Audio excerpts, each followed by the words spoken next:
Hello friends, welcome to Gargi classes. World geography में आज अपन बात करेंगे अर्थक्वेक्स के बारे में। अर्थक्वेक क्या होते हैं ये जानने की कोशिश करेंगे।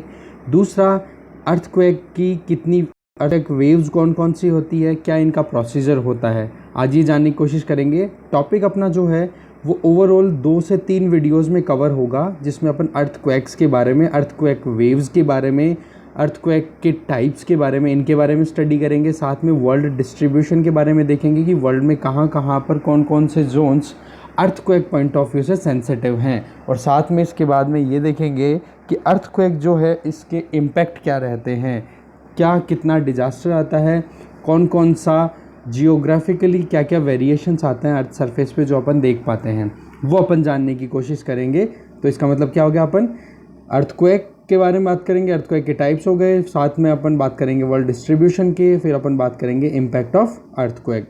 आज का अपना ये पार्ट 1 रहेगा, जिसमें अपन मेजरली डिस्कशन करने वाले हैं अर्थक्वेक और इसके बेसिक कॉन्सेप्ट से रिलेटेड चीज़ों के बारे में।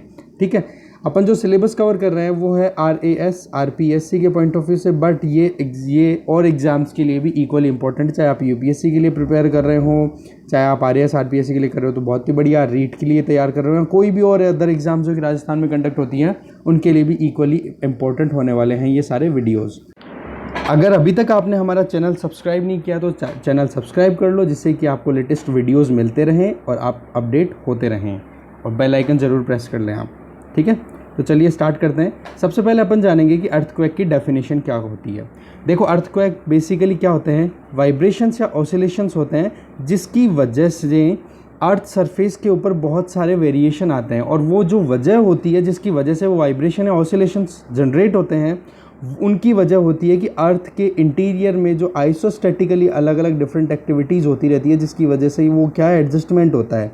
आइसोस्टैटिक क्या होती है, जैसे कि आप बैलेंस की बात करो, किसी भी चीज़ का बैलेंस बनाना। इस चीज़ को मैं एकदम सिंपल लैंग्वेज में, सिंपल वर्ड्स में आपको बताने की कोशिश करूँगा। आई होप कि आपको समझ में आएगी। देखो, अगर कोई भी चीज़ या फिर कोई नाव कोई बोट आपने पानी में डाली, तो वो क्या करेगी, सबसे पहले तो बिल्कुल नीचे सिंक करेगी हल्का सा, और फिर बाद में पानी के अकॉर्डिंग एडजस्ट कर जाएगी, और वो एडजस्टमेंट ही क्या होता है, आइसोस्टैटिक एक्टिविटी। मतलब कोई भी चीज़ जो हो उसकी अगर फिजिकल अपीयरेंस या फिजिकल लोकेशन को आप चेंज करोगे तो उसमें क्या होगा, इनिशियली तो वो जो आप एक्सटर्नल फोर्स लगा रहे हो उसकी वजह से उसमें वेरिएशन आएगा, बट वो धीरे धीरे टाइम के साथ में अपने आप को एडजस्ट करेगी उस सराउंडिंग के अकॉर्डिंग, और वो जो एडजस्टमेंट है उसको बोलते हैं आइसोस्टैटिक एडजस्टमेंट। और जब ये ऐसा काम अर्थ के इंटीरियर में, अर्थ के नीचे बड़ी बड़ी चट्टानों में, बड़ी बड़ी चट्टानों से बनी हुई प्लेट्स के बीच में अगर ये होगा, तो वहाँ पर क्या होगा, इनके बीच में टकराव भी होगा। इनसे ये दो या दो से ज़्यादा प्लेटें एक दूसरे से दूर भी जाएंगी, टकराएंगी भी, और एक दूसरे के आसपास से भी निकलेंगी। तो इस तरीके से क्या होता है, फ्रैक्चर्स आ जाते हैं या फिर फॉल्ट्स आ जाते हैं। ठीक है, और फ्रैक्चर्स और फॉल्ट्स इनकी वजह से फिर क्या हो जाती है, मतलब चट्टानें टूटती हैं। तो मान लो ये बड़ी कोई चट्टान है, ये अगर यहाँ से टूट गई, तो टूटने के बाद में फर्स्ट पोजीशन तो यूँ मान लो कि ये उठ गई इस तरीके से, ओके, और ये टूट गई यहाँ से, और फिर उसके बाद में ये धीरे धीरे वापस अपनी उसी पोजीशन में आने की कोशिश करेंगी जिस पोजीशन में पहले थी, बट ये टुकड़ों की फॉर्म में आएगी। तो ये जो तरीका है यहाँ से एक चट्टान का या एक बड़ा लैंडमास का इंटीरियर, अर्थ के इंटीरियर में टूटना और फिर उसके बाद में रीएडजस्ट करना, तो इसकी वजह से क्या होगा, आसपास के एरियाज़ में क्या होगा, डिस्टर्बेंस आएगा, और उस डिस्टर्बेंस की वजह से ही वाइब्रेशन और ऑसिलेशन जनरेट होते हैं। ऑसिलेशन मतलब दोलन, मतलब वाइब्रेशन जनरेट होंगे, ऑसिलेशन जनरेट होंगे, और उन्हीं को अपन क्या बोल देते हैं, अर्थक्वेक। समझ रहे हो आप मेरी बात को? तो देख लो, डेफिनेशन इज वेरी सिंपल कि an earthquake is a vibration और oscillation of the surface of the earth caused by the elasticity of the isostatic adjustment. वो इलास्टिसिटी तो थी उस पर्टिकुलर रॉक की या फिर उस पर्टिकुलर लैंडमास की, जो टूटने के बाद में अपनी उसी पोजीशन में वापस आ रही है।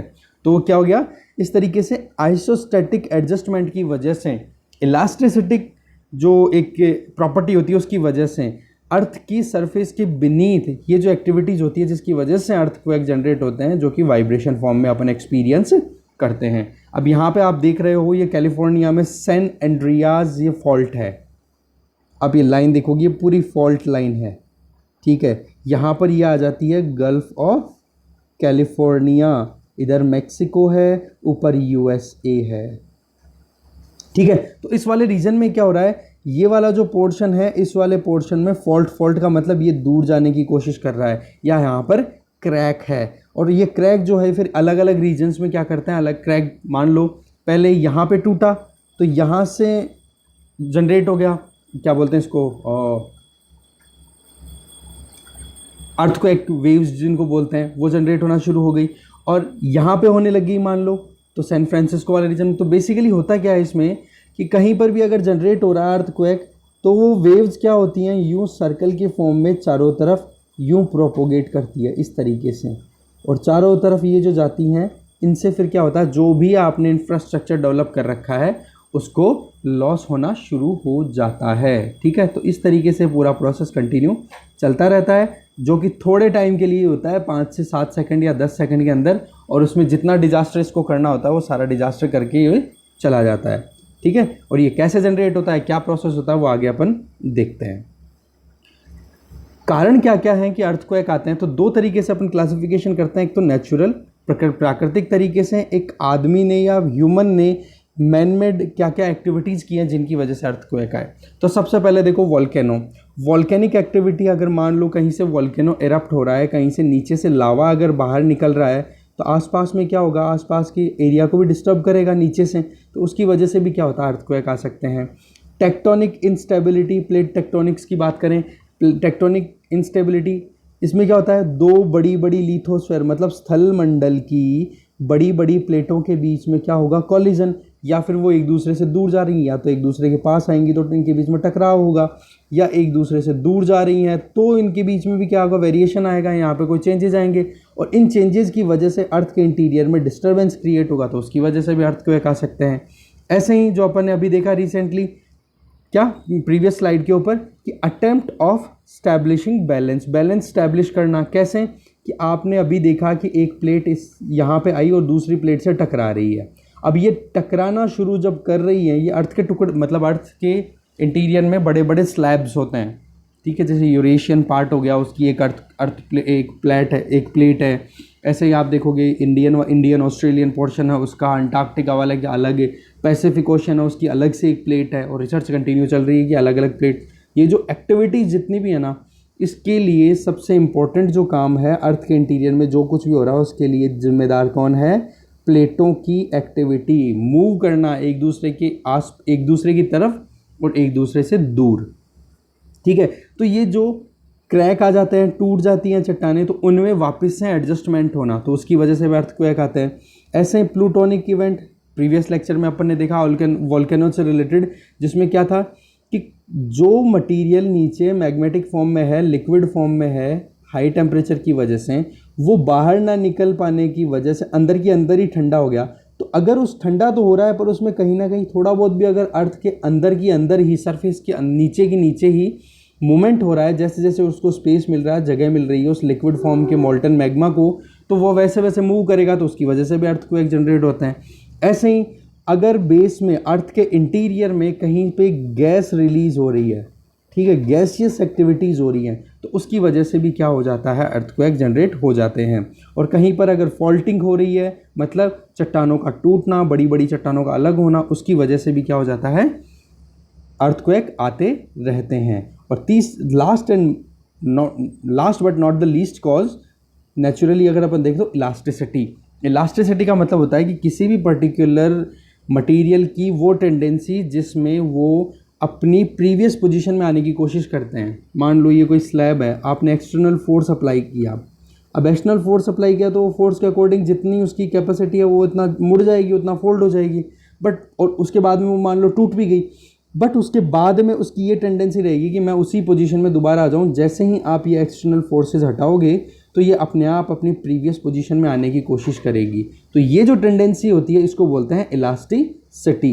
और इसके लिए रीड ने इलास्टिक एनर्जी थ्योरी दी थी, जो मैं ऑलरेडी जो बातों में एक्सप्लेन कर चुका हूँ कि जब भी कोई रॉक एक्सटर्नल फोर्स लगने पे टूट जाती है तो उसकी टेंडेंसी ये होती है कि वो अपनी प्रीवियस पोजीशन में वापस एडजस्ट करे, और वो वापस रीएडजस्टमेंट होता है तो उसकी वजह से क्या होती है, एनर्जी रिलीज़ होती है, और वो एनर्जी रिलीज़ होती है वो ही वाइब्रेशंस क्रिएट करती है, और वो ही क्या कहलाती है, अर्थ क्वेक। ये रीड ने दी थी ये बात, तो रीड्स इलास्टिक एनर्जी थ्योरी।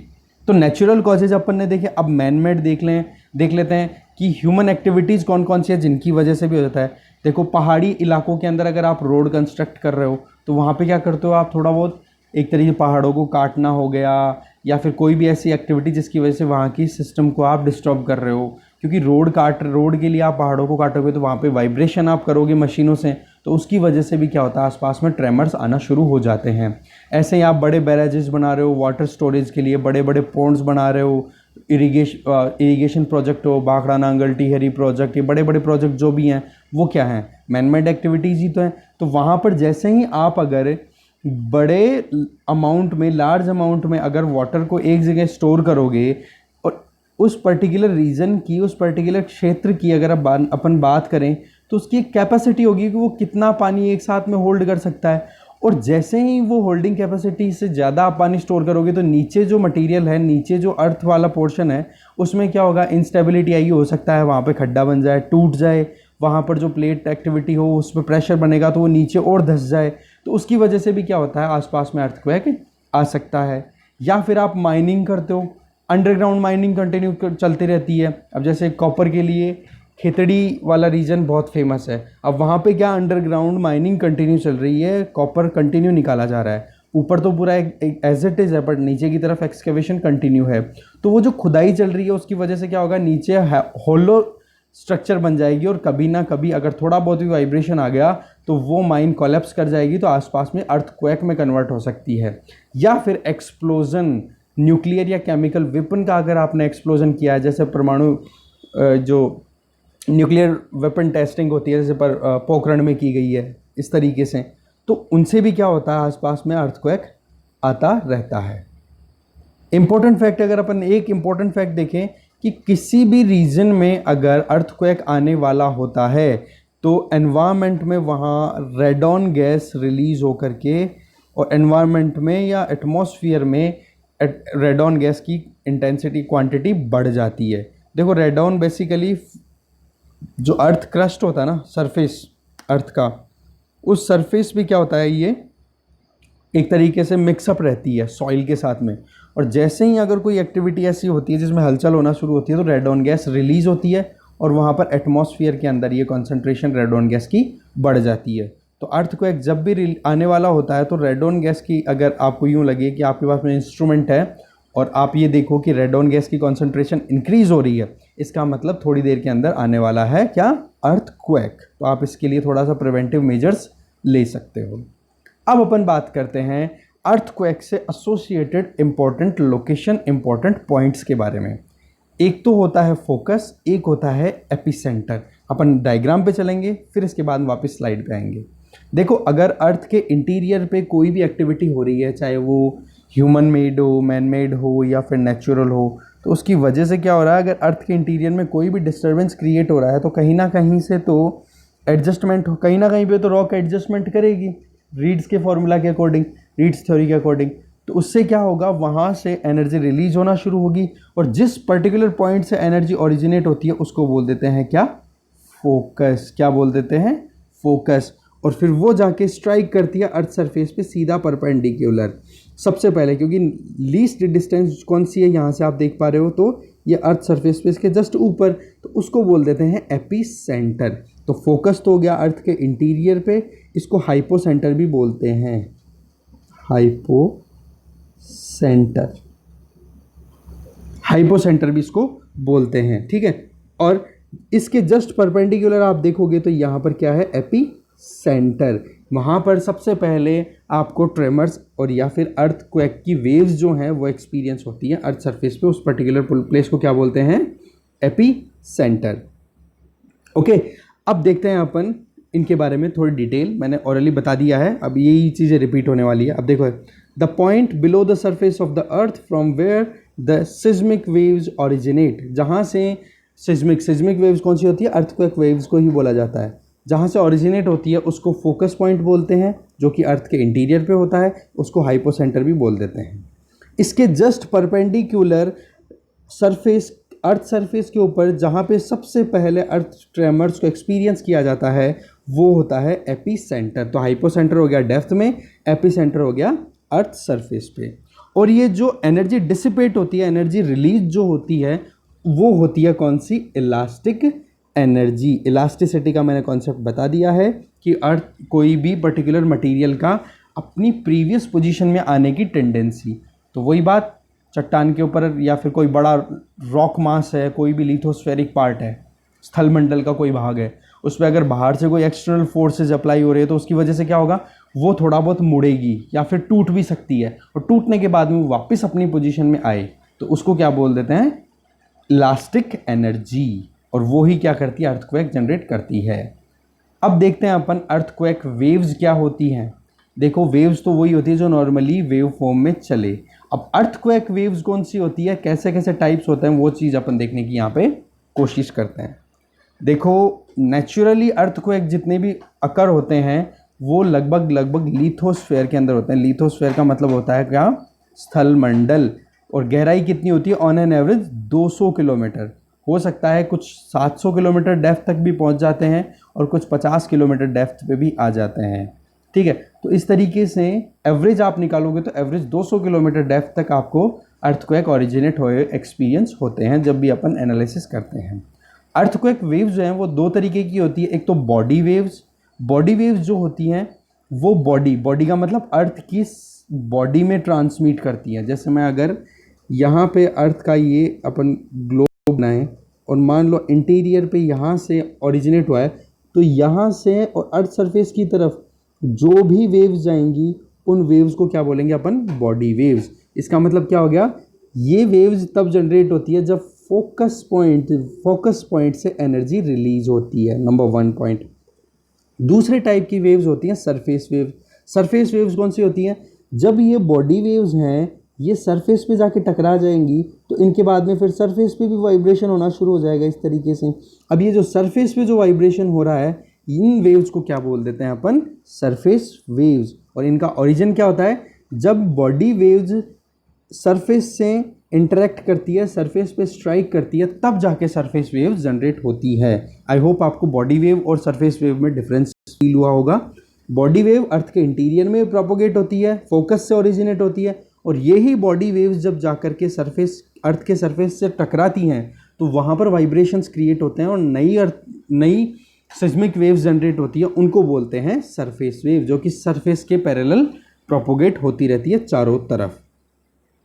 इन वेव्स की जो वेलोसिटी है, क्या वेग है, क्या इनकी दिशा है, ये जो कुछ भी है ये निर्भर करता है कि कैसा तो मटेरियल है, पदार्थ की प्रकृति पर निर्भर करेगा। That means velocity and direction of the waves changes as per material of different density, क्योंकि अलग अलग मटेरियल की अलग अलग डेंसिटी होगी। सॉलिड हो सकता है मटेरियल, लिक्विड हो सकता है, गैसियस हो सकता है।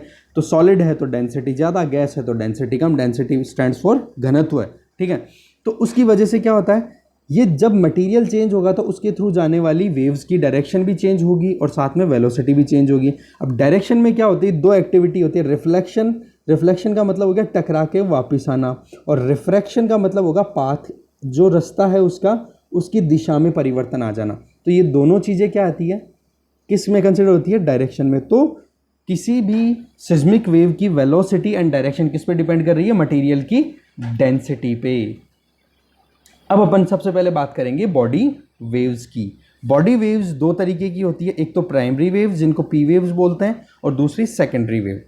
प्राइमरी वेव को लॉन्गिट्यूडनल वेव भी बोलते हैं। लॉन्गिट्यूडनल इसलिए क्योंकि इनका जो एक्टिविटी जो भी है ना, वो जो वेव की डायरेक्शन है, मान लो इस दिशा के अंदर वेव जा रही है इस तरीके से, तो इनका जो एक्टिविटी का जो भी डायरेक्शन का काम, जो भी काम होगा वो इसी दिशा में होगा। वो कैसे? कि कभी तो इस पे यहाँ पे दबाव लगाएगी, कभी फ्री हो जाएगा। तो कहने का मतलब कई बार तो ये वेव्स आप देखोगे बिल्कुल यूं क्लोज आ जाएंगी और कई बार यूं बिल्कुल दूर दूर जाएगी, फिर क्लोज आ जाएंगी, फिर दूर दूर। तो इस तरीके से क्या हो रहा है, यहाँ पर दबाव लगा करके तो सिकुड़ रही है, यहाँ पे स्प्रेडिंग हो रही है, फैल रही है। तो सिकुड़ना फैलना ये कंटिन्यू चलता रहता है। मतलब स्ट्रेचिंग, स्क्वीजिंग ये कंटिन्यू चलती रहती है, और इसी के बेसिस पे इन्हीं को क्या बोल दिया जाता है? लॉन्गिट्यूडनल वेव्स, मतलब along the direction of the wave propagation, wave propagation की डायरेक्शन के अलोंग ये प्रोपोगेट करती है, इसलिए इनको क्या बोलते हैं, लॉन्गिट्यूडनल वेव्स। इनका दूसरा नाम पी वेव भी बोला जाता है। इनको आप देखोगे तो साउंड वेव जो है, ध्वनि तरंगे जो होती हैं, बिल्कुल उन्हीं की तरह ये प्रोपोगेट करती है। साउंड वेव भी तो अपने को कानों पे तभी तो सुनाई देता है जब अपने कानों पर, कान के पर्दे पर डायफ्राम ऑफ द ईयर, उसके ऊपर अगर कोई प्रेशर फील होता है तभी तो अपने को सुनाई देता है। ठीक है, जैसे ही वॉल्यूम ज़्यादा होती है स्पीकर की तो अपने को ज़्यादा तेज़ सुनाई देता है, ज़्यादा वाइब्रेशन होते हैं। तो ये जो प्राइमरी वेव्स हैं ये साउंड वेव के एनालोगस हैं। ये हाईएस्ट वेलोसिटी रखती हैं। जितनी भी तरीके की आने वाले स्लाइड्स में अपन डिस्कस करने वाले हैं सिस्मिक वेव्स, उनमें सबसे ज़्यादा वेलोसिटी इन्हीं वेव्स की होती हैं। और ये सॉलिड, लिक्विड और गैस तीनों मीडियम से पास हो सकती हैं, पर सॉलिड में इनकी हाईएस्ट स्पीड होती है और लिक्विड में और कम और गैस में और कम। पास तीनों से हो सकती है बट सॉलिड में इनकी हाईएस्ट स्पीड होती है।